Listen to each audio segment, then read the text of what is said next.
Welcome to Buckeyes Tomorrow Morning for Saturday, September 27th. I'm your host, Tom Orr. The Washington game is today, the game against Michigan in 63 days. If you are planning your next event, make it unforgettable with Grateful Griddle, Columbus's favorite food truck, serving up smash burgers, gourmet sandwiches, and good vibes. Book your catering today at GratefulGriddleOH.com. Joined by Tony Gerdeman here on the shores of Lake Washington. And Tony, I got to tell you, I am right now planning my next event, and it involves being on one of those boats on Saturday because, man, I did a video this morning kind of walking around showing you like, oh, here's Lake Michigan or Lake Washington, and here's how far it is. It's right across basically the street from the stadium, and oh, how picturesque it is and all that kind of stuff. And then now the sun's out and it's warm and it's nice, and it's like, oh, I see why people like going to football games here. Yeah, I thought you were going to say you're going to plan your next event by asking Grateful Griddle to add Seattle hot dogs to the menu. That's a different story. You'll get that. You find that story on our YouTube channel later on. We'll get to that a little bit later on. But yes, it's everything. I mean, we haven't seen a game here yet, but right? You got enough going on. This is very, very nice. Yeah, it is. They call it the. I just wrote this morning. It's like the greatest scene in college football, or the greatest setting in college football. That's it. And yeah, I have not been to every setting in college football, but this would be pretty high on the list. So, yes, you can see these sailgating boats, some of them behind me already, and the stadium just on the other side of us. So we're going to be talking less about what's going to be going on those boats, more about what's going to be going on in that stadium on Saturday. Buckeyes coming across the country as the number one team in the nation, and Washington has only once in its history beaten the number one team in the nation. So you go, okay, so you figure that's a mark in Ohio State's favor.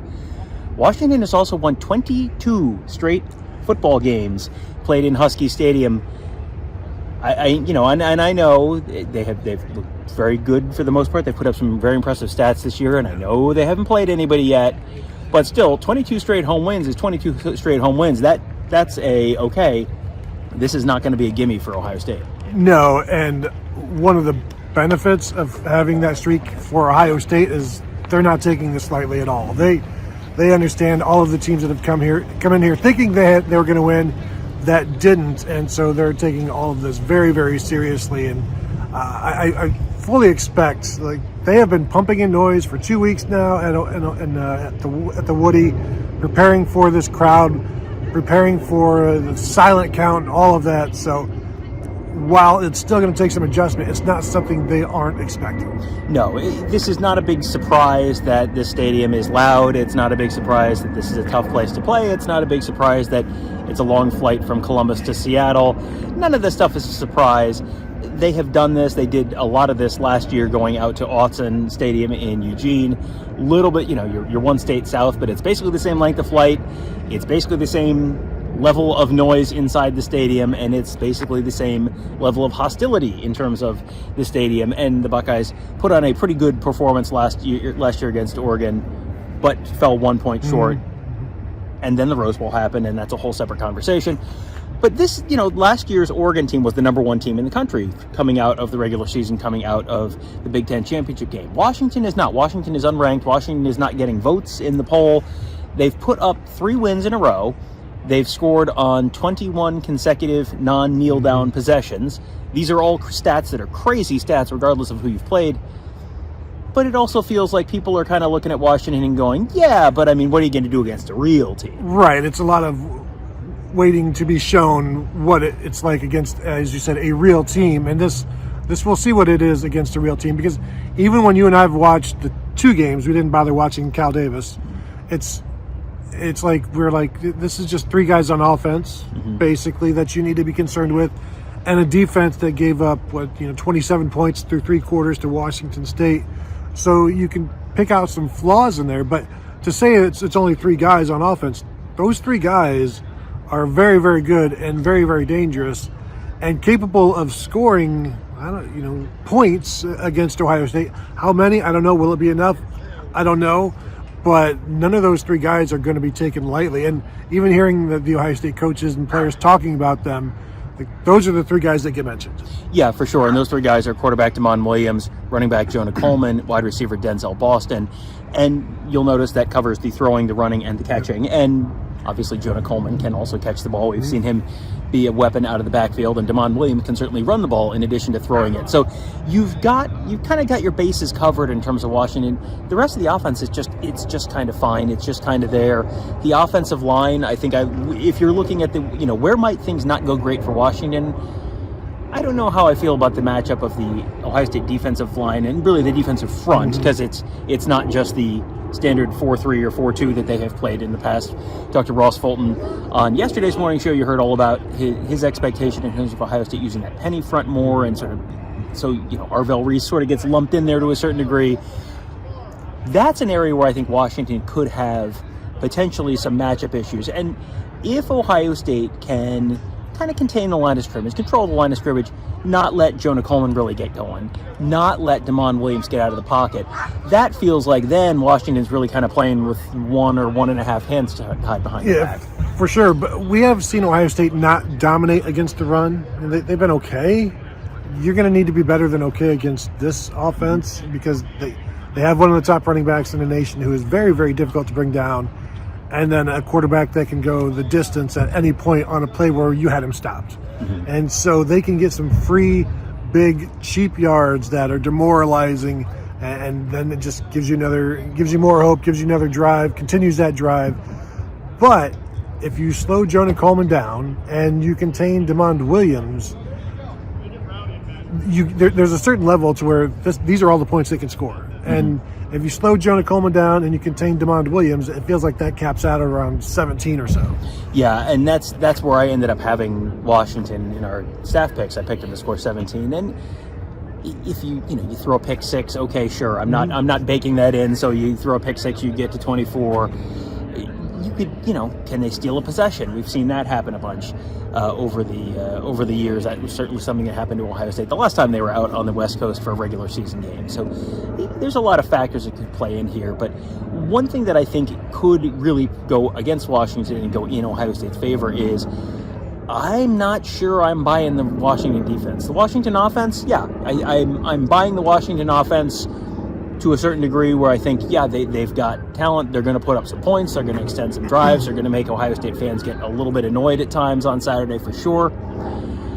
I don't know where is the Washington defense really hanging its hat. They have spots where I look at the secondary and go, I have some concerns. Where does the defense on the whole really hang its hat right now?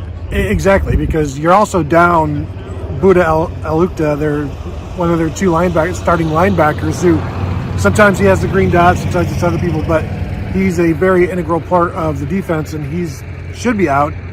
Jed Fish said he was out on Monday, so it sounded like that was not a 1 week thing either. Yeah, that was this is going to be a multiple month thing probably. And then Takario Davis, one of the starting corners, still no good update on that. So is that because Jed Fish is just trying to stay mysterious and he's good to go, or nothing new there because we still don't know? But this is also a guy, he said on Monday, if he's good to go on Saturday, they'll play him. And that's without practice throughout the week, because that's what he means to the defense. As remember when we used to talk about James Hardy, 6'7" wide receiver, James Hardy, anytime you mention their corners, Ephesians Prysock or Takario Davis, 6'4" Takario Davis, 6'4" Ephesians Prysock. But a banged up corner, regardless of size, against the Ohio State passing game is not good. And with him not out there last week against Washington State, Davis was out. Also, not good for the secondary. Yeah, you saw they ended up taking, I think, their slot guy and putting him outside, and it did not go great. He gave up a couple long passes and then gave up a touchdown as well, ended up getting yanked.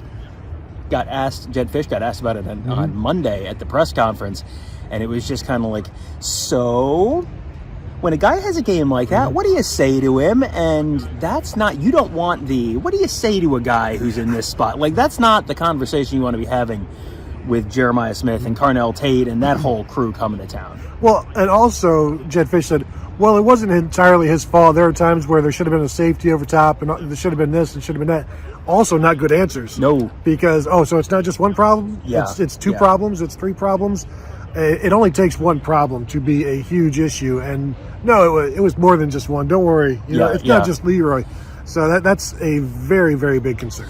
Yeah, don't worry about the roof. The basement's also flooded. It's you have a couple potential issues there.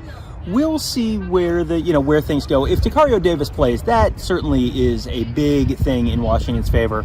I talked to Ross about this a little bit on yesterday's show. The 6'4" corner thing is really interesting to me because you never see that.